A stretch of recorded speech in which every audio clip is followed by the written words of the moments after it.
कि जो सोना खाद होती है, किसानों की सोना खाद होती है, वो मिट्टी केचुए के मल से ही प्राप्त होती है। इसलिए केचुए की खाद का प्रयोग करें और ये भविष्य के लिए बहुत अच्छी उर्वरक है। धन्यवाद। मिट्टी में से 500 ग्राम मिट्टी लें और उसे एक पॉलीथिन में रखें। उसमें किसान का नाम, किसान के पिताजी का नाम, खेत का खसरा नंबर, दिनांक आदि लिखें। इसके बाद उसे नज़दीकी सॉइल में ले जाकर उसकी जांच कराएं। उसके बाद उसमें जो भी रिजल्ट आता है उसके अनुसार ही खेत में पोषक तत्वों का चयन करें और उस खेत में उन उर्वरकों का प्रयोग करें जिसमें पोषक तत्वों की कमी है। बहुत से कीट हैं जो लगे हुए हैं, लेकिन किसान भाई उनकी तरफ अभी कोई ध्यान नहीं दे रहे हैं। जब वो कीट बड़े हो जाएंगे और फसलों को नुकसान अधिक पहुंचाने के लिए मजबूर हो जाएंगे, तब फिर किसान भाई उसकी तरफ ध्यान देते हैं। और ऐसा करने पर क्या होता है कि वो जो कीट ज़्यादा मात्रा में हो जाते हैं वो पूरी तरह नष्ट नहीं हो पाते। इसके लिए किसान भाई क्या करते हैं कि मजबूरन रासायनिकों का प्रयोग करते हैं, रासायनिक दवाओं को डालते हैं उस पर, जिससे कि वातावरण पे एवं मृदा पर बहुत बुरा प्रभाव पड़ता है। इसलिए मैं कहना चाहता हूँ कि किसान भाई जो कीट शुरुआत में दिखाई देते हैं उनका उपचार अगर आप स्वयं जाकर देखकर उस कीट का निदान करें तो अति बेहतर होगा। ऐसा करने पर हम मृदा को खराब होने से तथा जलवायु को प्रदूषित होने से बचा सकते हैं।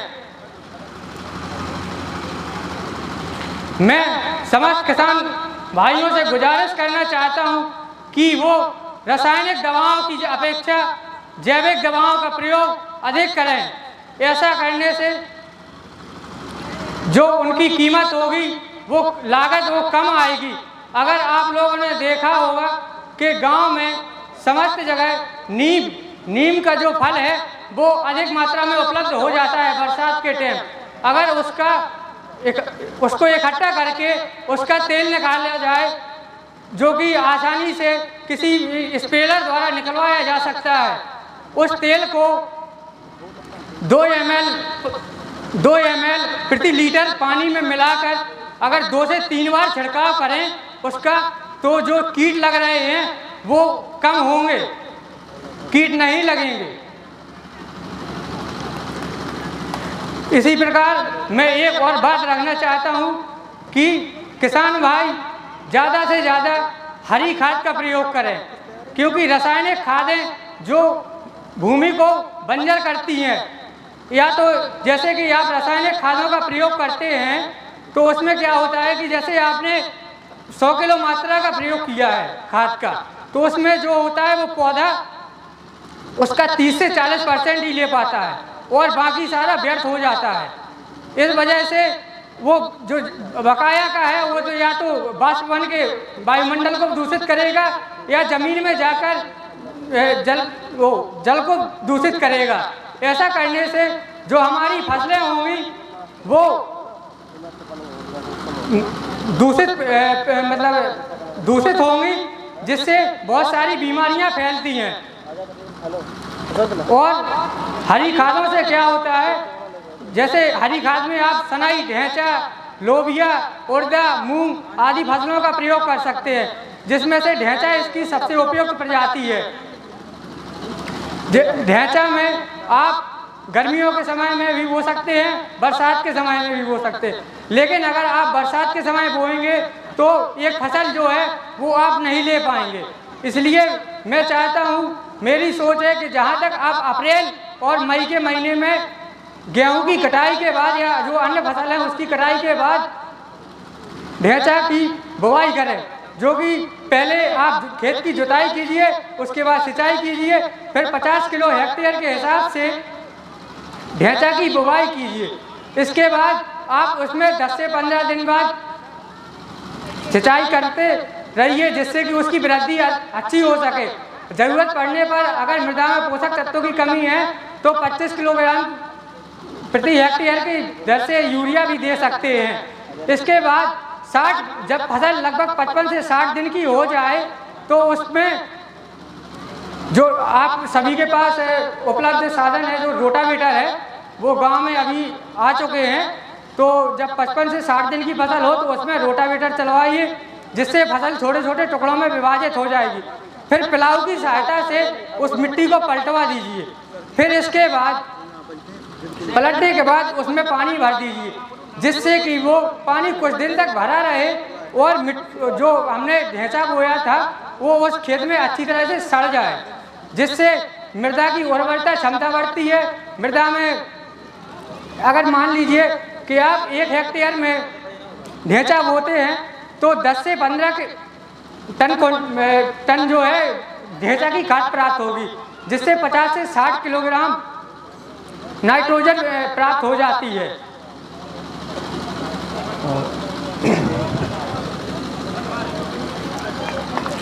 जिससे और उसके साथ क्या होता है कि जब मृदा में विभिन्न जो लाभदायक जीवाणु हैं वो भी उत्पन्न होते हैं, जो आगे जाके मृदा में उपस्थित चीज़ों को, पोषक तत्वों को अपघटित करते हैं, जिससे कि पौधे उनका अवशोषण अच्छी मात्रा में कर पाते हैं और हम अच्छी फसल ले सकते हैं। धन्यवाद।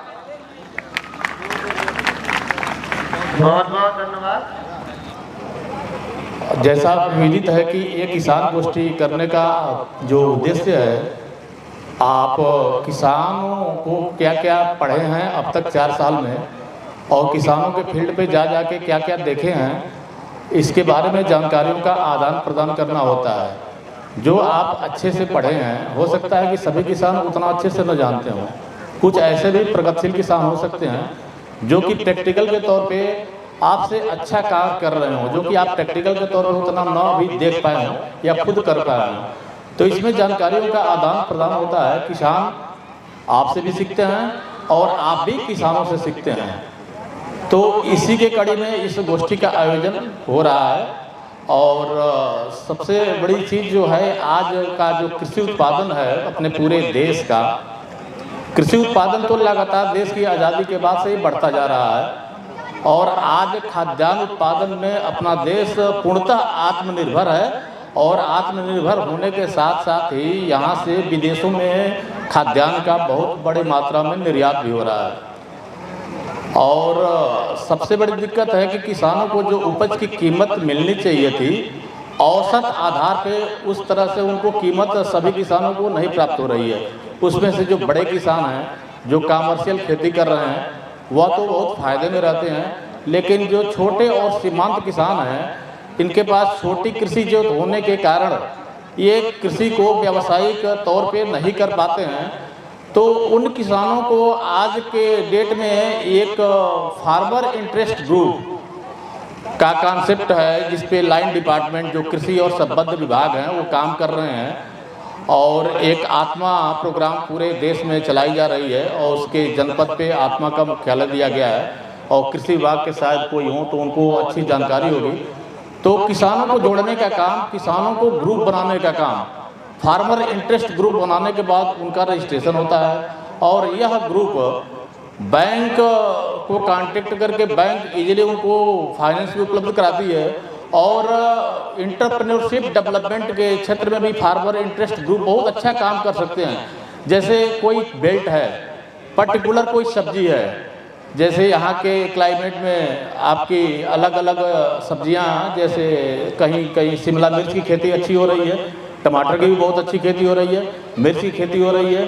तो इसका स्थानीय स्तर पे उचित मूल्य नहीं मिल पाता है।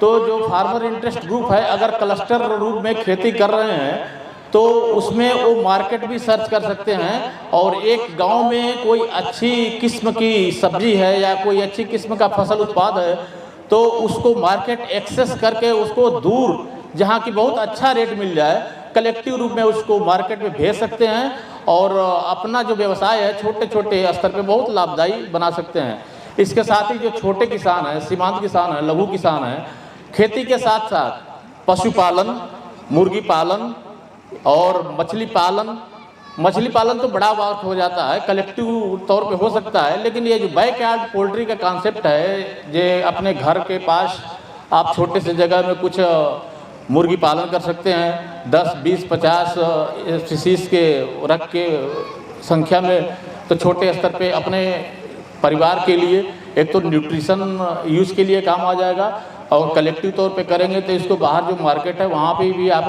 इसको भेज सकते हैं।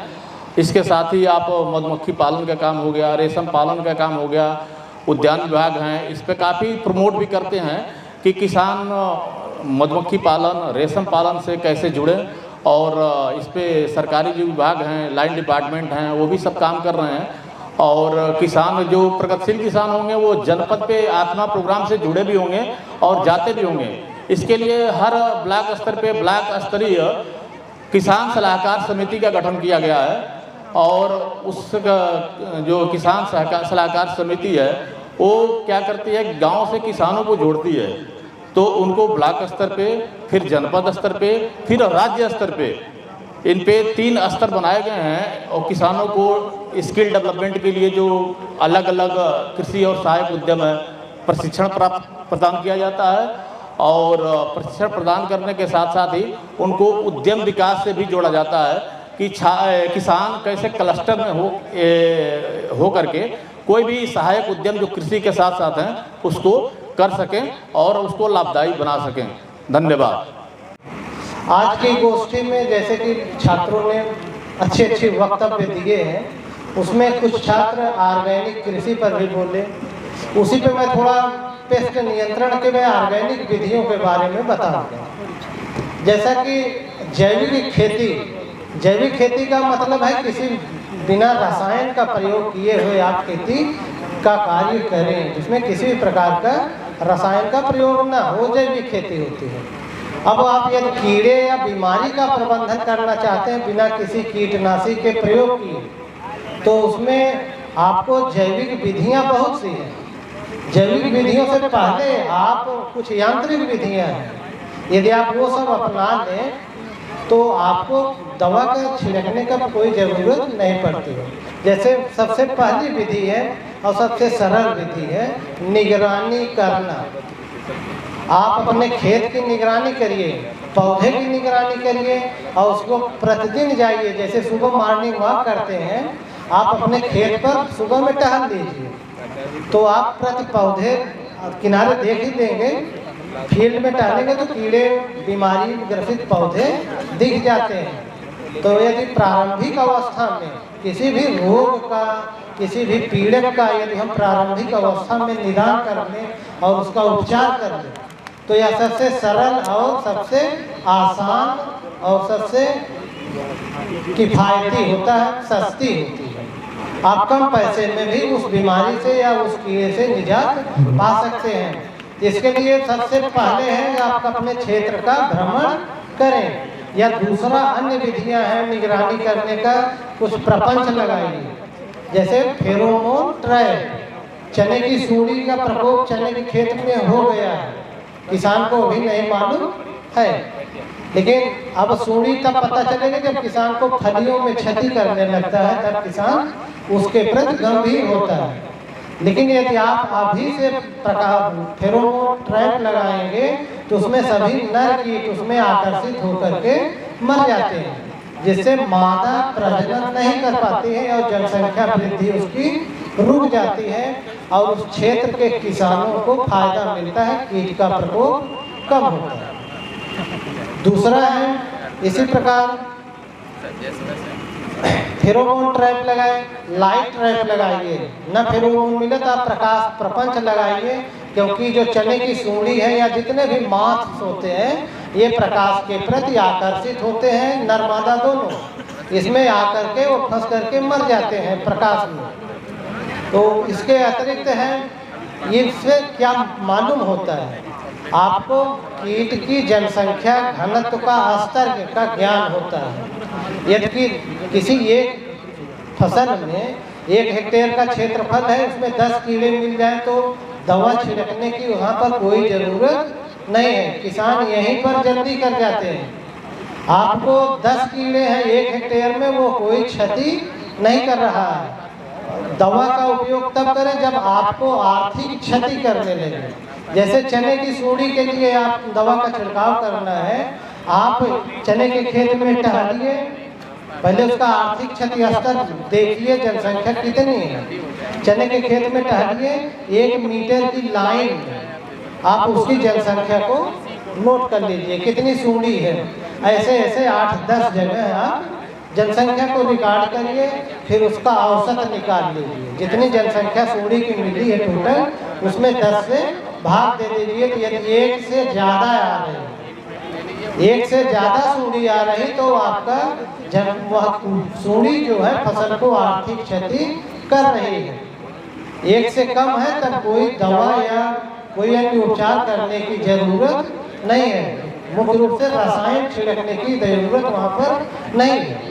तो यदि सूंडी 1 से ज़्यादा है, 1 सूंडी प्रति वर्ग मीटर में ज़्यादा है, तो आप दवा का प्रयोग करेंगे। दवा के प्रयोग में क्या करेंगे?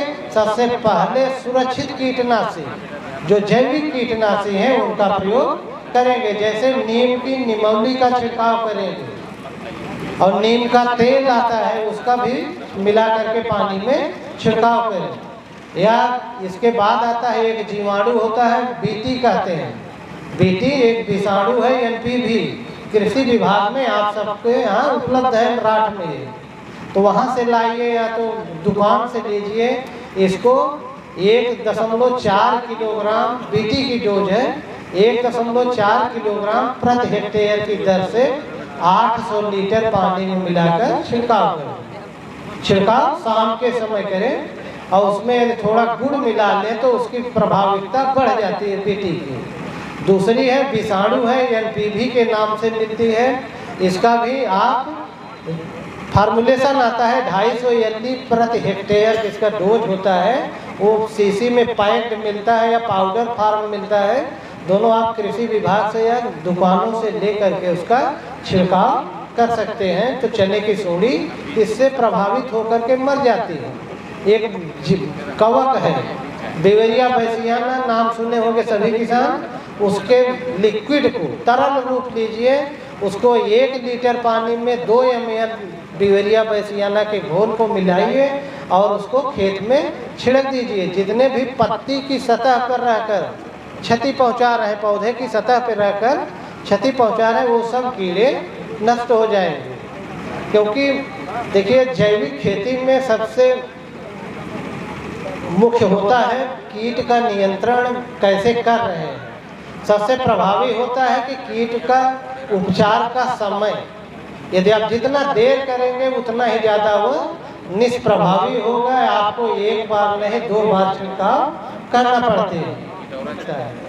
साथ ही साथ इस क्षेत्र की जो समस्या छात्रों द्वारा सुनी गई, अमरूद की खेती में फल मक्खी का प्रकोप। अमरूद में फल मक्खी एक प्रमुख पेस्ट है, जो फल मक्खी सबसे ज़्यादा क्षति पहुंचाती है। इसका प्रकोप किसी भी पेस्ट का नियंत्रण के लिए, छात्रों, पेस्ट का नियंत्रण के लिए सबसे पहले उसकी क्षति करने की प्रकृति का वर्णन करना चाहिए। आप लोग कहीं भी वक्तव्य दीजिए, तो कोई भी इंसेक्ट बता रहे हैं तो उसकी क्षति करने की प्रकृति, कैसे क्षति पहुंचा रहा है और कहाँ रहता है, इतना। क्योंकि किसी भी पीड़क को नियंत्रण के लिए हमें उसके रहन सहन और खान पान का यदि आपको जानकारी नहीं है तो आप उसका नियंत्रण नहीं कर पाएंगे। तो फल मक्खी का सबसे पहले या अपना अंडा जो होती है अमरूद के, जो पका हुआ अमरूद होता है, आधा पका हुआ हो, पूरा पका ना हो, आधा पका हुआ अमरूद हो, उसके ऊपर के जो त्वचा होती है उसके अंदर अंडरोपक द्वारा अंडे दे देती है। अब अंडा अंदर ही अंदर वो शिशु निकलता है। शिशु जो होता है अंदर ही अंदर अमरूद को खाता रहता है, साथ ही साथ उसी में मल त्याग करता है, जिसके कारण कवक और बैक्टीरिया का प्रकोप होता है और अमरूद में सड़न होने लगती है। किसान लगातार घाटे में जा रहा है, घाटे का सौदा उसे लगता है, तो कहीं ना कहीं हम में कमी है। हमारी कृषि करने में, हमारी जो खेती कर रहे हैं उसमें कहीं ना कहीं कोई कमी है तो हम अच्छे बीजों का चयन करके अच्छी बीज बोएं, बोने से पहले उन्हें उपचारित कर लें बीजों को, जिससे किसी प्रकार का उसमें कीट या रोग ना लगे। तत्पश्चात बीजों को यदि हम बोते हैं तो हमारी फसल अच्छी होती है। दूसरा कारण सिंचाई। यदि हम समय पर सिंचाई नहीं कर पाते हैं, मौसम साथ नहीं दे रहा है, तो हमें कृत्रिम सिंचाई करनी पड़ेगी, चाहे वो ट्यूबवेल के माध्यम से करें, नहर के माध्यम से करें या अन्य किसी माध्यम से आप करें। दूसरा क्या देखा गया है, किसान ज़्यादातर पानी पूरे खेत को भर के सिंचाई करते हैं। जैसे मटर में बहुत कम पानी की आवश्यकता होती है, तो यदि हम स्प्रिंकलर से सिंचाई करें तो हमने देखा कई जगह जा कर के बहुत अच्छी फसल है। यदि आप सीधा पानी खेत में भर देते हैं तो पानी भी बेकार चला जाता है, पूरा का पूरा पानी उन पौधों को उपलब्ध नहीं हो पाता है, नीचे चला जाता है। दूसरा ड्रिप इरिगेशन, बहुत सारी ऐसी तकनीक हैं, उनका उपयोग करके कम पानी में हम अच्छी फसल उगा सकते हैं। पानी का भी हमारा खर्चा कम होगा। जैसे अभी बच्चा ने हमें बताया था कि हरी खाद का उपयोग करके आज हम जितनी भी खादें डाल रहे हैं, कहीं ना कहीं पूर्व में हम अपने गोबर का उपयोग करते थे, गोबर की खाद डालते थे, आज हमने उसको सबको छोड़ दिया है, रसायन की तरफ आज हम आ गए हैं, जिस वजह से महंगी भी होती हैं, समय पर उपलब्ध भी नहीं हो पाती हैं। यदि हम अपनी पुरानी परंपरा में यहाँ लौटें, कंपोस्ट खाद, वर्मी कंपोस्ट खाद और हरी खाद का उपयोग करें तो हमारी फसल भी स्वस्थ होगी, हमारा पैसा भी बचेगा और उत्पादन अच्छा होगा। इन सब बातों का किसानों को बहुत अच्छे से ध्यान देना चाहिए, तो हमारी निश्चित रूप से आय बढ़ेगी, हमारे बच्चों को इसमें लगन होगी, वो भी खेती करेंगे। ज़्यादातर हमने देखा गया है जो हम पैदल जाते हैं खेतों पर, हमारे बच्चे आज मोटरसाइकिल से जाते हैं, उनको पैदल चलने में कठिनाई होती है। यदि किसी के पास अन्य ऐसा साधन है जो मशीन के द्वारा चल रहा है, जैसे ट्रैक्टर है या किसी के पास जीप हो सकती है, तो अपना चारा लेने भी उससे जाते हैं लोग। हमारे गांव में इतना अधिक नीम है, बबूल है, इन सब का दातून हम कर सकते हैं, लेकिन हम शहर की सुमी करेंगे जहाँ पर दातून उपलब्ध नहीं है, हम पेस्ट लेके खरीदेंगे, कॉलगेट मंजन करेंगे। खर्चा हम स्वयं बढ़ा रहे हैं, खर्चा कहीं बाहर से नहीं है। यदि हम, जबकि ये ज़्यादा अच्छे हैं, आज कॉलगेट भी बेज बता रहा है, उसमें लिखा होता है रेड कलर की पट्टी होती है, ब्लू कलर की होती है, हरे कलर की है, मतलब पौधों से तैयार किया गया है, हालांकि उसमें भी केमिकल होता है। तो ज़्यादातर हम इन सब चीज़ों से यदि बचते हैं तो हमारा पैसा बचेगा, हमारी आय बढ़ेगी, तब जाके हमें लगेगा कि हमारे बच्चे जो है किसानी में भाग लेंगे। बच्चा पढ़ लिख गया, किसानी करना नहीं चाहता, क्योंकि मेहनत है, लेकिन आज इतने आधुनिक संसाधन हमारे उपलब्ध हो चुके हैं, उनके माध्यम से यदि किसानी की जाती है तो बहुत आसान तरीके से हो जाती है। बस हमें सही तरीके से सही समय पर बुवाई करनी है, सही समय पर सिंचाई करनी है। इन सब बातों का यदि ध्यान रखेंगे तो निश्चित रूप से हम अपनी आय को बढ़ा सकेंगे, अपने बच्चों को भी सिखा सकेंगे। मैं आपसे एक अपना मत एक साझा करना चाहता हूं। मैं आपको सुझाव तो नहीं दे सकता हूं क्योंकि आप मुझसे बहुत अनुभवी हैं, लेकिन एक विचार है जो आपके सम्मुख में रख रहा हूं, वो ये कि खेती जो आजकल की जाती है वो सिर्फ जीवन निर्वाह के लिए ही नहीं की जाती है। खेती से हर आदमी ये चाहता है कि उसके परिवार का भरण पोषण हो और कुछ आमदनी भी हो, और लेकिन उस आमदनी को प्राप्त करने के लिए हमें पैसा चाहिए, क्योंकि खेती में आजकल पैसा लगाना पड़ता है। बिना कुछ पैसा लगाए खेती से हम उतनी उपज नहीं प्राप्त कर सकते हैं कि जो अपने परिवार के खान पान के अलावा और भी कुछ हो सके। इसमें एग्रीकल्चर का सबसे महत्वपूर्ण, हमारे कृषि का जो सबसे महत्वपूर्ण जो इनपुट है, जो उपादान है, वो हमारा फाइनेंस होता है, जिसको हम सब लोग बैंकों से या अपने साथियों से या गांव के लोगों से हम कर्ज लेते हैं, और वो कर्ज और वो पैसा ले करके हम अपनी खेती बाड़ी में लगाते हैं। आजकल ज़्यादातर हो ये रहा है कि गवर्नमेंट तो बहुत सारी योजनाएं चला रही है, और उन योजनाओं के तहत हमारे किसान भाइयों को बैंकों से लोन मिलता है, लेकिन उस लोन का वो उपयोग नहीं होता है जिस उपयोग के लिए लोन लिया जाता है। और दूसरी एक बात जो ये आती है कि हमारे किसान भाई देखते हैं कि हमारे पड़ोसी ने लोन लिया है बैंक से, तो वो ये समझते हैं कि अगर हमारे पड़ोसी ने लिया है तो हम भी ले लें, जबकि उन्हें ज़रूरत नहीं भी होती है, लेकिन वो अपने पड़ोसी के या अपने गांव के लोगों के देखा देखी वो भी बैंक से कर्ज ले लेते हैं। ये बात सर्वथा अनुचित है। अगर आपको ज़रूरत है तो ही आप बैंकों के पास जाएं, क्योंकि वो सरकारी पैसा है, वो जब तक आप जीवित हैं तब तक सरकार उसको छोड़ेगी नहीं या वो आपको माफ़ नहीं करेगी। लिहाजा होता ये है कि जो किसान देखा देखी में पैसा ले लेते हैं वो उस काम में पैसा नहीं लगाते हैं और वो पैसा घर की अन्य कामों में, अन्य ज़रूरतों में उस पैसे को लगा दिया जाता है। आपको मैं बताता चलूँ कि हमारे देश की जो सर्वोच्च संस्था है रिजर्व बैंक ऑफ इंडिया, जिसको कहते हैं कि सारे बैंकों का bank, reserve bank of India ने सन 2012 में एक कमेटी गठित की थी जिसको डॉक्टर एस वैद्यनाथन कमेटी कहते हैं। और उस कमेटी ने जो रिजर्व बैंक ऑफ इंडिया को जो सुझाव दिए वो बहुत ही महत्वपूर्ण सुझाव हैं। उन्होंने इस ऋण के बारे में सारे बैंकों का अध्ययन किया, सारे देश से उन्होंने आंकड़ा एकत्रित किया और उन्होंने रिजर्व बैंक ऑफ इंडिया को जो अपनी रिपोर्ट प्रस्तुत की, उस रिपोर्ट में ये कहा गया है कि हमारा किसान ऋणी तो है ही, जो ऋण हम दे रहे हैं उससे वो और ऋणी हो रहा है। जो ऋण हम बैंकों के द्वारा किसानों को दे रहे हैं उससे हमारा किसान और ऋणी हो रहा है। उसका कारण यही है कि जिसके लिए किसान ऋण लेता है वो उस काम में न लगा करके अन्य किसी कार्य में लगाता है। लिहाजा उन्होंने कहा कि ऋण दिया जाए, लेकिन ऋण देने की मॉनिटरिंग भी की जाए, यानी कि उसकी देख रेख भी की जाए कि जो ऋण किसानों को दिया जा रहा है वो उसी काम में खर्च हो रहा है कि नहीं हो रहा है।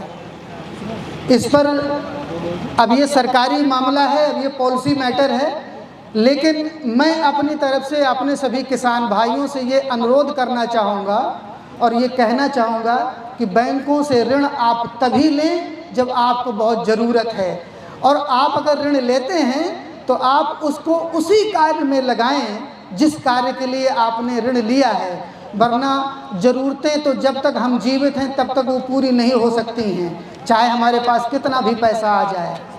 इसी के साथ मैं अपनी बात को यहीं समाप्त करता हूं और आप सब किसान भाइयों का बहुत बहुत धन्यवाद, बहुत बहुत अभिवादन।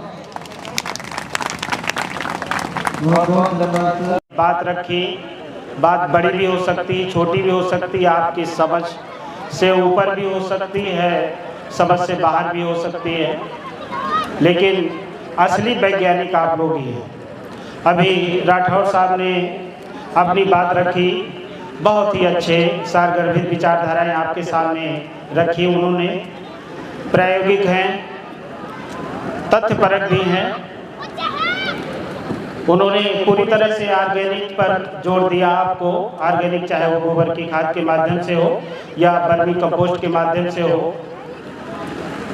लेकिन मेरा इसमें एक सबमिशन है और वो ये है कि जैसे गोस्वामी तुलसीदास जी ने कहा था कि क्षिति जल पावक गगन समीरा पंच तत्व से बना शरीरा।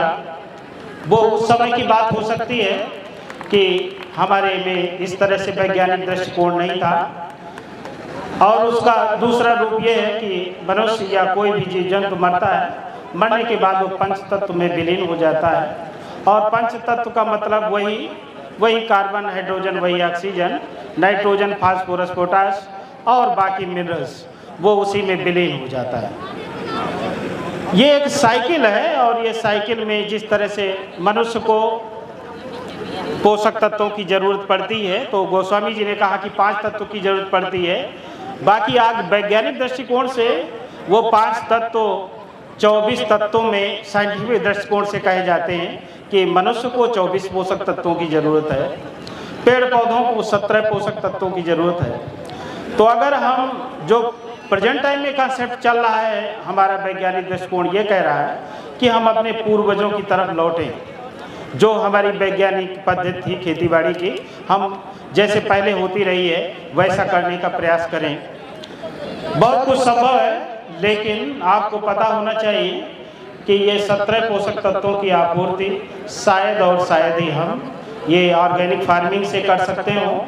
इसके लिए हमें अभी राठौर साहब जी ने अपने विचार रखे, बहुत ही अच्छे विचार थे, लेकिन मेरा इसमें एक सबमिशन ये है कि हिंदुस्तान अभी वैसा देश नहीं है जो डेवलप्ड कंट्री या यूरोपियन कंट्री या अमेरिका कंट्री जहाँ पर फर्टिलाइजर्स या इंसेक्टिसाइड का 100% उपयोग होता है। यहाँ पर अभी वो उपयोग मात्र 25% तक भी नहीं पहुँच पाया है। तो अभी इतनी बड़ी बात नहीं है, लेकिन इसमें मेरा ये सुझाव है कि आप केमिकल को पूरी तरह से अडाप्ट नहीं कर सकते हैं, उसमें आप इंटीग्रेटेड अप्रोच अडाप्ट करिए। इंटीग्रेटेड का मतलब समन्वित चीज़ हो गई, सब चीज़ों को मिला चुला करके अपना नॉलेज का उपयोग करके आपके यहाँ जो परंपरागत चीज़ चल रही हो उसका अगर उपयोग किया जा सकता है। अभी राठौर जी ने बताया कि हम नीम की निमौली का उपयोग कर सकते हैं, बिल्कुल सही है, जहाँ तक संभव हो सके हमें करना चाहिए प्रयास। आपके इस क्षेत्र में नीम खूब पैदा होता है, तो इसमें जैसे मान लीजिए आपको खेत में चाहे वो गन्ना हो, चाहे ये मटर हो, चाहे वो चना हो, कोई भी लेगुमिनस क्रॉप उगाते हैं, बहुत कीड़ों की समस्या है। इतने बड़े बड़े पेस्टिसाइड आ गए कि स्प्रे पे स्प्रे मारते रहिए तब भी कंट्रोल नहीं हो पाता है। इन स्थितियों में आप ये तो कर सकते हैं, 10 लीटर गौमूत्र लीजिए, उसमें 2 किलो तंबाकू डालिए, 1 किलो नीम की निमौली कुचल के डाल दीजिए, 1 पाव उसमें लहसुन भी डालिए, इसके साथ में 1 किलो गेंदा की पत्ती, और आप जो है इसमें एक कंजी होता है, कंजी की पौधी, वो भी 2 किलो के लगभग कूट के उसमें डाल दीजिए। 1 हफ्ते तक सड़ने दीजिए। सड़ने के बाद उसको जूट के बोरे से छान लीजिए। छानने के बाद उसमें इतना पानी मिलाइए कि वो चाय का कलर हो जाए। अब आप चाहे मटर में या चने में या कोई भी स्प्रे करने का प्रयास करेंगे, संभवतः ये हो सकता है 25% तक कंट्रोल हो जाएगा, लेकिन आप 100% इसकी गारंटी नहीं लेते। क्यों? क्योंकि आपके पड़ोसी ने जो स्प्रे मारा है वो हाई केमिकल का यूज किया है, तो उसके बगल के कीड़े बचे खुचे वो आपके खेत में आ सकते हैं। तो इसलिए जब ये अप्रोच अडॉप्ट करना पड़ेगा तो ये कॉमन रूप से सभी के लिए ये अप्रोच अडॉप्ट करना पड़ेगा। मेरा कहना यहाँ पर यह है कि आपको सभी चीज़ों को लेके चलना पड़ेगा।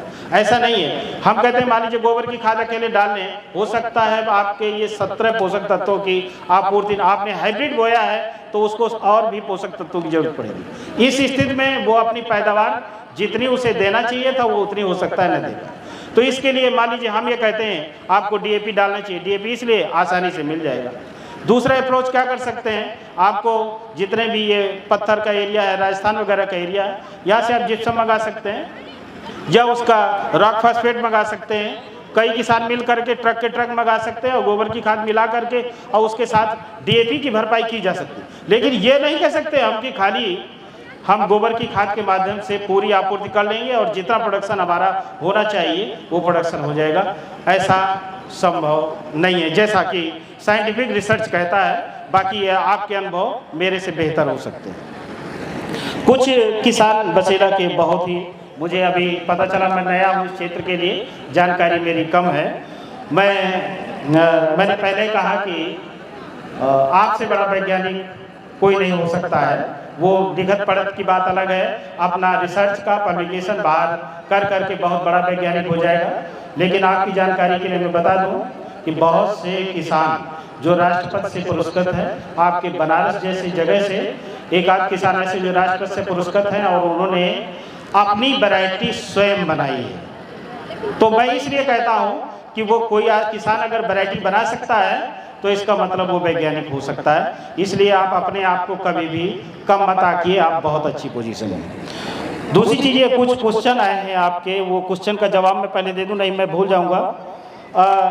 सभी सम्मानित किसान श्री मंगल सिंह राजपूत जी का एक क्वेश्चन आया है, गन्ना सूख रहा है क्या करें। अभी हमारी पैथोलॉजी के विद्वान साथी ने अपना जवाब दिया, बहुत ही अच्छा प्रयास है। मैं आपको इसके लिए जानकारी दूं, मैं पश्चिम उत्तर प्रदेश से आया हूं, जो गन्ना बेल्ट है और गन्ने का भयंकर प्रोडक्शन इस हिंदुस्तान में सबसे अधिक पश्चिम उत्तर प्रदेश में होता है।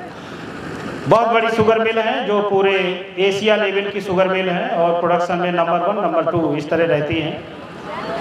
विसंगतियाँ क्या हैं, किसी भी खेत में अगर एक फसल लगातार तक उगाते रहेंगे तो उसकी जो कैपेसिटी है, उसकी जो प्रोडक्टिविटी है, वो उसमें कमी आ जाएगी। उसमें जो बीमारियां लगती हैं वो उसकी प्रचंडता बढ़ती चली जाएगी। इसलिए किसी भी खेत में एक जैसी फसल नहीं उगाना चाहिए। इसलिए हमारे छात्रों ने अभी आप लोगों को कुछ अपने फसल चक्र वगैरह पर अपने उद्गार व्यक्त किए होंगे, तो इसमें ये सुझाव है जो अभी पश्चिम उत्तर प्रदेश जो आज तक ऐतिहासिक 13.7% तक रिकवरी रेट गन्ने का रहा है, उसमें वैरायटी जो यूज की गई थी वो CO 0238 उपयोग की गई थी और वो वैरायटी यहीं के वैज्ञानिक आपके शाहजहाँपुर के थे जो वर्तमान में डायरेक्टर हैं SBI कोयम्बटूर के शुगर केन ब्रीडिंग इंस्टीट्यूट के, यहीं उन्होंने यहाँ पे इससे पहले डायरेक्टर थे। इसमें सबसे बड़ी कमी थी इस वैरायटी में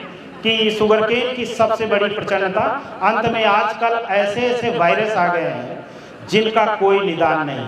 जैसे मनुष्य में एक कैंसर हो जाता है, कैंसर का अभी सार्थक निदान नहीं है, उसी प्रकार से इस बीमारी का भी अभी सार्थक निदान नहीं है।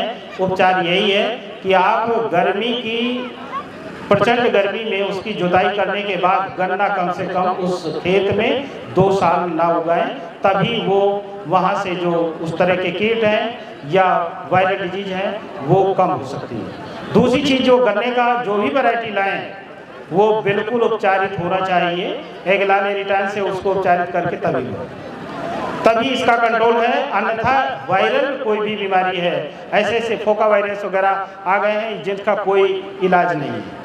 कोई भी दवा डालेंगे, जो भी आपको इंसेक्टिसाइड या पेस्टिसाइड देने वाले जो दुकानदार हैं उनका केवल बिजनेस है, उनके आपके ठीक से मतलब नहीं है। बिजनेस केवल यही दुकानदारी नहीं, कोई डॉक्टर भी है वो भी बिजनेस है आज के दौर में। वो मानसिकता, वो मानवता आज के दौर में रह नहीं गई है। वो आप ज़्यादा जल्दी सही हो जाएंगे तो उसकी दुकानदारी बंद हो जाएगी। अन्यथा की स्थिति में विधाता ने आपको सब चीज़ें दी हैं। कोई जंगल में पशु रहता है, हिरन या कोई, वो कब बीमार होता है कब ठीक हो जाता है वो पता भी नहीं चलता। मनुष्य का भी सिस्टम ऐसे है, लेकिन वो हमारे खान पीन के कारण ये ज़बरदस्ती हम विभिन्न प्रकार की बीमारियों को ओढ़े बैठे हुए।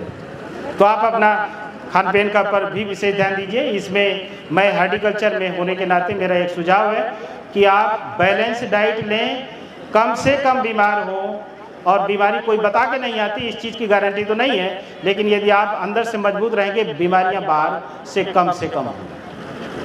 मजबूती का कारण सिर्फ वही है आपका खान पीन है। आपको कितनी सब्जी खाना चाहिए ये पता होना चाहिए, और उसके लिए मैं बता दूं कि सब्जी, रोटी चाहे 5 खाते हैं तो 4 खा लीजिएगा, सब्जी 2 प्लेट खाइए, और उसमें कम से कम तेल मसाला वाला हिसाब किताब होना चाहिए। आप बिल्कुल स्वस्थ रहेंगे, मेरी ऐसी कामना है। दूसरी चीज़, आपको अपने उसमें फल वगैरह जरूर सम्मिलित करें भोजन में। कुछ जो भी सस्ता फल आपको मार्केट में मिलता हो उस फल को आपको डेली की रिक्वायरमेंट है कि कम से कम 100 ग्राम फल खाएं, और ज़्यादा से ज़्यादा आप 250, 300, 500 ग्राम तक खा सकते हैं। रोटी को कम करिए एक निश्चित एज के बाद। ये रोटी भी एक बहुत बड़ी बीमारी है, और पूरे विश्व का अगर सर्वे करेंगे जो आदमी 80 साल से प्लस में जी रहा हो वो कम से कम रोटी खाने वाला होगा। इस चीज़ को थोड़ा सा ध्यान दीजिए, और अपने खान पीन में सब्जी और फलों को बढ़ावा दीजिए। कच्ची चीज़ों को 40% तक अपने भोजन में सम्मिलित करेंगे, ऊपर वाला चाहेगा आप बिल्कुल फिट रहेंगे। दूसरा क्वेश्चन आया है, मटर के खेत में बथुआ हो रहा है, ये समस्या हो सकती है साहब, लेकिन आपको ये पता होना चाहिए कि बथुआ आजकल एक बहुत ही एडवांस क्रॉप हो गई। ये फसल, ये खरपतवार है, लेकिन इसको फसल के रूप में उगाया जा रहा है। ये इस क्षेत्र में ज़्यादा होता है, इसलिए अभी इसकी कल्पना यही है कि ये खरपतवार है। इसकी सिर्फ ट्रेडिंग मार्केटिंग नहीं हो पा रही है। ये मार्केटिंग अगर हो जाए तो यहाँ से कानपुर, झांसी, आप दिल्ली तक की मार्केटिंग कर सकते हैं, और ठंड के सीजन में इसकी हाई डिमांड होती है। दिल्ली वगैरह में छोटी छोटी गड्डियों में, दिल्ली वगैरह में मैंने देखा एक गड्डी 30-30 रुपए की मिलती है, जो यहाँ पे 2 रुपए में। तो यदि कोई बड़ा खरीदार होता है आप इसको निकलवाइए, क्योंकि ये एक ऐसा खरपतवार है जो कम से कम आपके पेस्टिसाइड और उसके कारण ये फसल के रूप में अपने आप उग रहा है। ये स्वास्थ्य के लिए बहुत ही लाभदायक है। आप जो कुछ भी खाएं, दाल वगैरह, दाल में 2 चुटकी आप बथुआ जरूर डालें, आप अंदर से मजबूत रहेंगे, बहुत ही स्ट्रांग। और जो भी आप पराठा वगैरह बनाते हैं इसका उपयोग करें। मेरा कहना यह है कि इसको मैनुअली उगाड़ करके और इसको मार्केट में भेजने का प्रयास करिए। अन्यथा की स्थिति में इसको मैनुअल ही निकालने का प्रयास करिए, हाथ खुरपी से ऊपर निकाल लीजिए। अन्यथा कोई भी इसकी दवाएं हैं तमाम प्रकार की, चाहे वो फ्लूक्लोराइन हो, ये बहुत बढ़िया दवा है और तुरंत कंट्रोल करेगी। लेकिन इसके साइड इफेक्ट भी आपको देखना है, इस चीज़ को थोड़ा ध्यान रखिएगा। फ्लूक्लोराइन स्प्रे कर 2 किलो 1000 लीटर पानी मिला करके आप प्री इमरजेंसी स्टेज में स्प्रे कर दीजिए, बथुआ नहीं निकलेगा, लेकिन वो उसके साइड इफेक्ट हैं, इसलिए केमिकल का उपयोग आप थोड़ा सा कम करें। मटर है एक ऐसी, और आज अभी मुझे आदेश मिला है कि आज के उपलक्ष्य में आप इस क्षेत्र के सबसे संपन्न कॉलेज के आप प्राचार्य हैं, यहाँ से कोई ना कोई घोषणा करके जाइए। तो मैं अभी आपके सामने बड़ा थर्रा रहा हूँ कि मैं कौन सी घोषणा करूँ, लेकिन मैं प्रयास करूँगा कि आज आपको मैं कुछ ना कुछ उद्बोधन करूँगा, कुछ ना कुछ घोषणा आपके लिए जो इस क्षेत्र के लिए लाभदायक होगी। तीसरा क्वेश्चन था, बगिया में अमरूद नहीं लग रहे हैं। श्रीपत राजपूत जी, ये क्वेश्चन है आपका, बहुत अच्छा क्वेश्चन है। ये मेरे विषय से संबंधित है। मैं प्रिंसिपल हूँ जरूर, लेकिन मैं विशेष रूप से उद्यान विभाग का आदमी हूँ, और मेरी आप लोगों से करबद्ध प्रार्थना है कि आपके किसानों की जो भी ये हॉर्टिकल्चर उद्यान विज्ञान से संबंधित समस्याएं हों, यहाँ समय कम मिल सकता है, आप सीधे कॉलेज आइए और मेरे पास जहाँ तक संभव हो सकता है पूरी ताकत के साथ आपकी हर समस्या का समाधान कराने का प्रयास करूँगा। ये अमरूद में फल नहीं लग रहे हैं, ये बड़ी थोड़ा सा शुरुआती दौर से सुन लीजिए। आपकी बगिया में फल नहीं लग रहे हैं, उससे पहले की बात सुनिए। कोई भी पेड़ पौधा लगाइए, उसको मई जून में गड्ढे खुदाइए। पहले 1 मीटर गहरा, 1 मीटर चौड़ा और 1 मीटर लंबा, 1 क्यूबिक मीटर का गड्ढा खोदिए। यहाँ की सॉइल में कमी है, वो pH 7.5 से ऊपर जा रहा है। जो इसका क्षारीयपन है, वो क्षारीयपन के कारण बहुत सी बीमारियां, बहुत सी प्रॉब्लम आ रही। तो इसका प्रिवेंटिव मेजर लेने के लिए मेरा ये सुझाव है कि सबसे पहले गर्मी में जून के महीने में 1 क्यूबिक मीटर का गड्ढा खोदिए, उसमें 20 किलो गोबर की खाद, 1 किलो हड्डी का चूरा और 250 ग्राम जिप्सम, ये तीनों चीज़ों को मिला दीजिए, मिला के भर दीजिए। पहली बारिश होगी और दूसरी बारिश में आप पौधा लगाएंगे। पौधा कहाँ से लेना चाहिए? आपके यहाँ पर आसपास तमाम नर्सरी हैं, जैसे बरुआ सागर में है, आप इसके अलावा कानपुर से मंगा सकते हैं। अन्यथा की स्थिति में आप अपने आप को एक बड़ा वैज्ञानिक समझिए। जो प्रकृति ने दिया है, जिस क्षेत्र में जो चीज़ें उग रही हैं, पहला प्रयास हमें उसके लिए करना चाहिए। वो पौधा जो आपने लगाया, उसका कारण यह हो सकता है कि उसको आपने समय पर खाद पानी नहीं दिया। आदमी को 2 दिन खान पेन नागर न मिले, उसको अपनी औकात पूरी याद आ जाएगी कि मैं कितना बड़ा वैज्ञानिक हूँ, कितना बड़ा प्रोफेसर हूँ, कितना बड़ा मास्टर हूँ। समझ रहे हैं? ये सेम चीज़ पेड़ पौधे पर भी लागू। इसलिए हमें उसका, वो केवल बोल नहीं सकता, इसलिए हमें उसका विशेष ध्यान रखना है।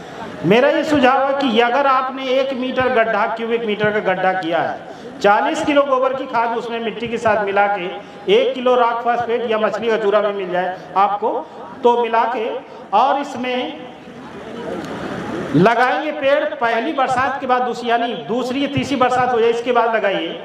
ये पौधा आगे आपको जवाब नहीं देगा। और इसकी उम्र है, उम्र वो 40 से 60 साल तक प्रोडक्टिविटी होती है अमरूद की, या आम की है तो 60 से 100 साल तक चलता है।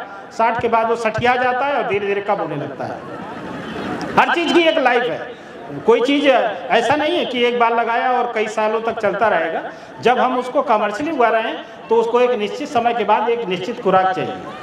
तो इसमें जो ही इस तरह से लगाएंगे, आपकी बगिया लहलहाती रहेगी। और केवल एक काम ये करिए, साल में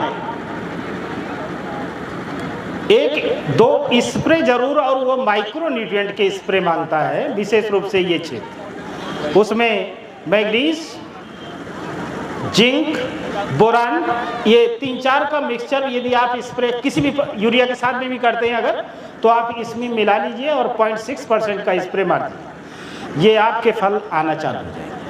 दूसरी बात ये समस्या जो आपकी है कि बगिया में अमरूद नहीं लग रहे हैं, एक क्वेश्चन और आ रहा है कि बरसात में खूब आता है, बाद में नहीं आता है।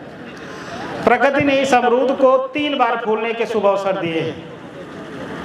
एक पहली होती है मृग बहार, जो जुलाई अगस्त में फ्लावरिंग होगी और अक्टूबर से लेकर दिसंबर जनवरी तक ये फल आएंगे। ये सबसे बढ़िया बहार होती है। ये सबसे अच्छा फल इस समय मीठा होता है। जो अमरूद वर्तमान में आ रहा है यही अमरूद खाने लगा। और मैं आपको बता दूं कि ये अमरूद एक फल ही नहीं है, ये एक बहुत बड़ी औषधि है और शहरों का सबसे इस समय प्रेफरेबल, सबसे ज़्यादा लाइक किया जाने वाला फल है, क्योंकि डॉक्टरों को ये सुझाव दिया जाता है कि भाई अमरूद खाइए, पेट वोट गड़बड़ा है तो सब ठीक रहेगा। इसका उपचार, ये जो कांग्रेस घास है, पार्थेनियम जिसको कहते हैं, ये इस कदर प्रचंडता के साथ पूरे हिंदुस्तान में फैल रही है जिसका निदान बहुत कठिन है। इसलिए आप गर्मी की जुताई प्रॉपर वे में करें, पहले मैनुअल उखाड़ें और इसके बाद मैनुअल उखाड़ने के बाद फसल बोने से पहले एक जो टोटल हर्बिसाइड आते हैं पैराकार्ड या डाइकार्ड करके, उसको आपको डालना पड़ेगा। 1 महीने वेट करना पड़ेगा और भरते रहिए पानी, तब ये जड़ से खत्म होगी। अन्यथा आप कोई भी दवा बीच में डालेंगे उतना प्रभावशाली ढंग से इसका नियंत्रण नहीं हो सकता है। ये एक बहुत बड़ी। और दूसरी चीज़, इसकी इंडस्ट्री भी हो सकती है, क्योंकि इसमें 2% रबड़ पाया जाता है, इसका जो स्टेम वाला पोर्शन, क्योंकि यहाँ पर कोई यूनिट नहीं है इसलिए रबड़ नहीं निकाली जा सकती। लेटेक्स निकलता है और इससे तमाम प्रकार के रबड़, टायर जैसी चीज़ों में इसका उपयोग किया जा सकता है, लेकिन क्योंकि इंडस्ट्री नहीं है इसलिए इसका उपयोग आप लोग नहीं कर पाएंगे। नेक्स्ट है, चना की लंबाई बहुत हो गई लेकिन फल फूल नहीं आ रहे हैं। इसमें क्वेश्चन क्योंकि एग्रोनॉमी विभाग से है, लेकिन मैं आपको बता दूं, आपने चने में पानी आवश्यकता से अधिक दे दिया है। आवश्यकता से अधिक वो बलक जाएगा, निकल जाएगा। इसमें सबसे पहले इसकी कटाई करवाइए और कटाई कराने के बाद एक दवा हमारी छोटी सी है, वो लिख लीजिए। हार्मोन है, GA3 नाम से आता है, मार्केट में यहाँ ना मिले तो कानपुर या झांसी से मंगाना पड़ेगा। और उसका कुछ नहीं, 50 ppm, 1 लीटर में 50 मिलीग्राम दवा मिला करके स्प्रे मारिए और 15 दिन के दायरे में फूल ले लीजिए और पानी कम से कम दीजिए। पानी जब आपका मटर के दाने या सरसों के दाने के बराबर दाने हो जाएं तब पानी दीजिए। बढ़िया फर्स्ट क्लास की फसल होगी, उसमें फिर बढ़ेगा नहीं। ये इसका उपचार था। गेहूं की पत्ती लाल हो रही है और सूख रही है। देखिए गेहूं में तमाम प्रकार की बीमारी, अभी गेहूं लगाया है और लाल पत्ती हो रही है, इसके कई कारण हो सकते हैं। हमारे विद्वान साथी ने वो उनसे संबंधित क्वेश्चन था, उन्होंने शायद आपको जवाब दिया हो। खेमराज जी का क्वेश्चन था। तो अगर उसमें पर्पल कलर से लेकर के और रेडिश है तब तो फास्फोरस की कमी होगी, आपको डाया उस समय डालना चाहिए था। इसीलिए प्रारंभिक अवस्था में बोते समय इस चीज़ को ध्यान रखें। अन्यथा की स्थिति में, अब ये दिसंबर का महीना है, अब ये तमाम प्रकार के रस्ट लगेंगे, लेकिन रस्ट की ये दिसंबर जनवरी में उस लेवल की प्रचंडता अभी नहीं आ सकती। या तो आपने उसमें सॉइल आपकी सैलिन एल्कलाइन हो सकती है, जिसके कारण माइक्रोन्यूट्रिएंट की अधिकता या कमी के कारण उसका वो कमी होगी। तो इसलिए उसकी पहले सॉइल टेस्ट कराएंगे और इसके बाद ही उसके अनुसार उपचार किया जा सकता है। मसूर बीच में सूख रही है, श्यामकरण जी का क्वेश्चन है। ये क्षेत्र विशेष रूप से दलहनी क्षेत्र है और उत्तर प्रदेश का सबसे अग्रणी आपका जिला है। मसूर की खेती इस क्षेत्र में बहुत प्रचंड मात्रा में, अधिक मात्रा में होती है। इसमें उकठा की बहुत बड़ी प्रॉब्लम है। उकठा इवेंट लगता है इसमें, और इसके लिए निदान ये है कि आप गर्मियों में 2-3 जुताई करें और बीज को संशोधित करके ही बोएं। चाहे वो थीरम है, कैप्टान है, इन दवाओं से उपचारित करके ही बोएं। अन्यथा की स्थिति में ये बीमारी का उपचार नहीं, पूरे खेत के खेत बर्बाद हो जाते हैं। बीच में कोई भी स्प्रे डालेंगे, आपका बीच में कोई निदान इसका नहीं हो सकता है। इस तरह से ये क्वेश्चन थे। आपके उन क्वेश्चन का जवाब मैंने देने का प्रयास किया है। आपको उचित लगे इनका उपयोग आप कर सकते हैं। दूसरा मेरा सुझाव ये है कि जो आपके पास सौदा है, आपके पास सौदा बहुत सी चीज़ों का हो सकता है। जैसे आप कोई भी जो लोकल वैरायटी अपने पूर्वजों के साथ लेकर के चल रहे हैं, उस वैरायटी को भी मेंटेन करने का काम कर सकते हैं। इसमें हमारे कॉलेज में ब्रीडिंग विभाग के विद्वजन डॉक्टर सुरेंद्र सिंह साहब भी उपस्थित है। मेरा इसमें सुझाव है कि जो वैरायटी लोकल वैरायटी है उसको आप जैसे एक खेत में बोया, उसमें जो आप 2-4 पौधों को छांट के रखिए, आप ऑब्जर्व करके देखिए, जिसका प्रोडक्शन एक पौधे में ज़्यादा होता है उसको पहचान करें, उन पौधों का दाना अलग करके रखिए और अगले साल फिर बोइए। इसके बाद फिर उतने दाने को देखिए, फिर इसमें कौन बेस्ट उत्पादन दे सकता है, उसको छांट करके जो बेस्ट वाला है उसको रख लीजिए, उसको बीज के रूप में आप इसका वो कर सकते हैं। और ऐसी वैरायटी को गवर्नमेंट ऑफ इंडिया की तरफ से वो जीआई टैग एक लगता है। जो चीज़ किसी लोकल एरिया में होती है उसका उपयोग या उसका उत्पादन हो सकता है दूसरी जगह में ना होता हो। ऐसी चीज़ों को संभाल के रखिए, आपका ये प्रॉपर्टी है। और ये farmer right and intellectual property right act बना हुआ है और उसमें गवर्नमेंट की तरफ से बहुत ढेर सारी सुविधाएं भी दी गई हैं। आप उस वैरायटी का रजिस्ट्रेशन सबसे पहले अपने प्रधान जी के माध्यम से एक रजिस्टर में रजिस्टर्ड कराइए और उसकी सूचना किसी पढ़े लिखे विद्वान साथी के माध्यम से, और उसको आगे चल के वो वैरायटी आपके नाम में हो सकती है, वो आपकी प्रॉपर्टी हो सकती है। ये मेरा इसमें एक सुझाव था। दूसरा, हाँ, बाकी आपके क्योंकि समय काफ़ी हो गया है और ये आपके क्वेश्चन आए थे, उनका आंसर देने का प्रयास किया मैंने। ये विशेष रूप से क्षेत्र दलहनी क्षेत्र है और दलहनी क्षेत्र में अभी डॉक्टर सुरेंद्र सिंह साहब ने कहा कि अनाज होता है और बीज है, इसमें अंतर होता है। अनाज का रेट जैसे मान लीजिए आप गेहूं का रेट है वो 1700, 1800, 2000 रुपये कुंटल। इसका बीज लेने जाएंगे तो बीज का रेट 3000 हो सकता है, 3500 हो सकता है और 5000 रुपये। वो जैसे जैसे वो टैग लगाएंगे कि वो ब्रीडर सीड है कि सर्टिफाइड सीड है कि फाउंडेशन सीड है, उसके आधार पर उसके रेट होते हैं।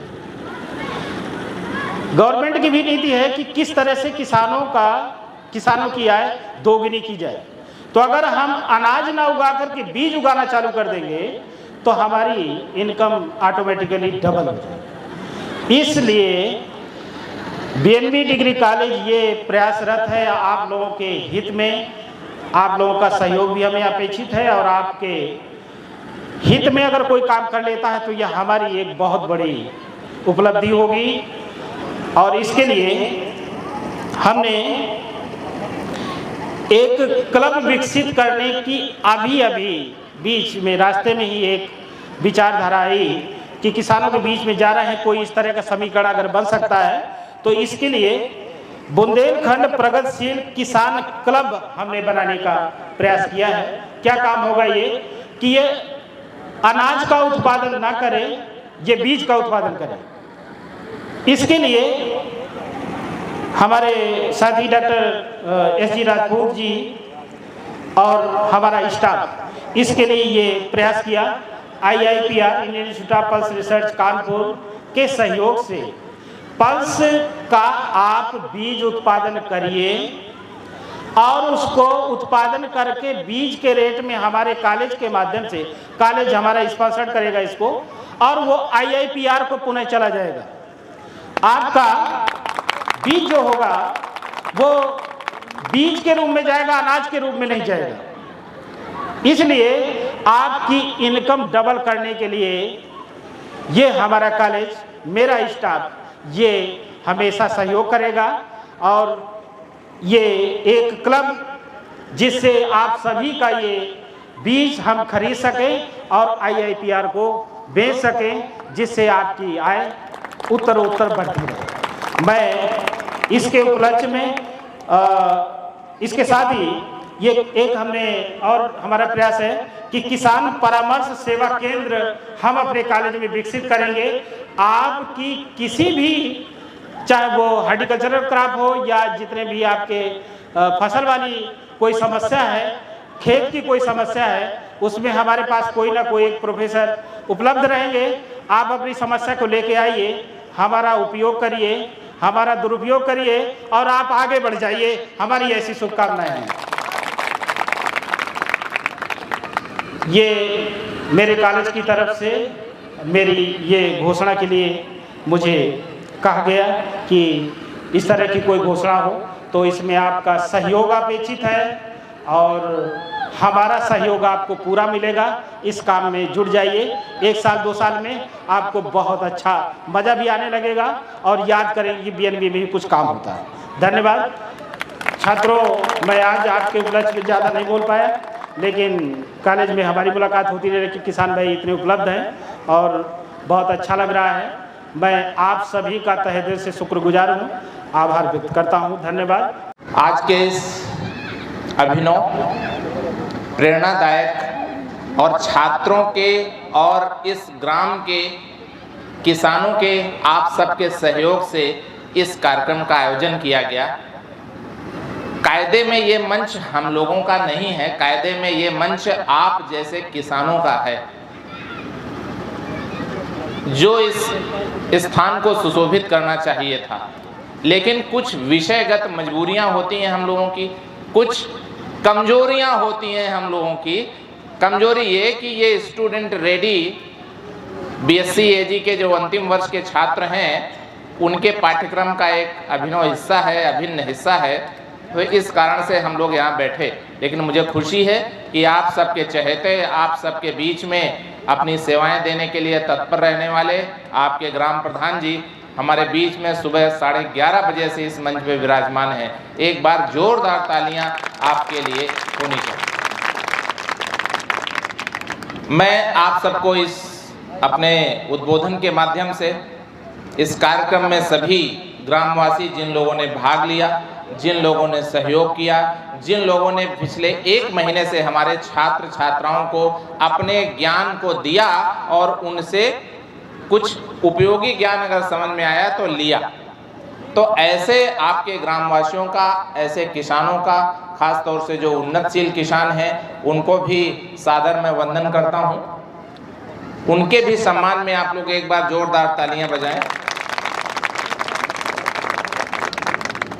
आज किसान दिवस है, चौधरी चरण सिंह का जन्म दिवस है।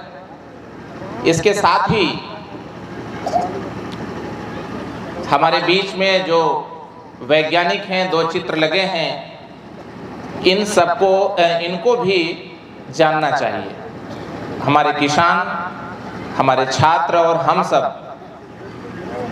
एक पूज्य नारमन ई बोरलाग जी का है, जिनके वरदान से, मैं वरदान शब्द जानबूझकर इस्तेमाल कर रहा हूँ, कोई ऐसे वाले कोई अलौकिक शक्ति के दाता नहीं थे, लेकिन उनकी तकनीक थी, उनका अध्ययन था, जिसके परिणाम स्वरूप नॉरिन 10 और सोनरा 64 के पहले की जो वैज्ञानिक खोजें थीं, ऐसे जीन की, ऐसे मटेरियल की खोज की, जिसके परिणाम स्वरूप हमारा जहाँ गेहूँ 1950 या उसके पहले जो 1 बीघा में 1-8 कुंटल मुश्किल से निकलता था, वो आज 8-10 कुंटल निकल रहा है। तो ऐसे वैज्ञानिक नारमन ई बोरलाग और भारत में कृषि क्रांति के जनक कहे जाने वाले MS स्वामीनाथन साहब को इस मंच के माध्यम से हार्दिक नमन करता हूँ। भारत में कहा जाता है कि दूध की नदियाँ बहती थीं। अब बहती थी या नहीं बहती थी, लेकिन आज चाहे वो भले आपके पास एक चाय के रूप में दूध का अंश पहुंच रहा हो, वो जरूर पहुंच रहा है। उसके लिए श्रेय जाता है हमारे वैज्ञानिक, हमारे औद्योगिक पुरुष, हमारे कृषि क्षेत्र का नेतृत्व करने वाले वर्गीज कुरियन साहब का, जिनके योगदान को ये पूरा विश्व नतमस्तक होकर के नमन करता है। उनको भी हम स्मरण करते हैं।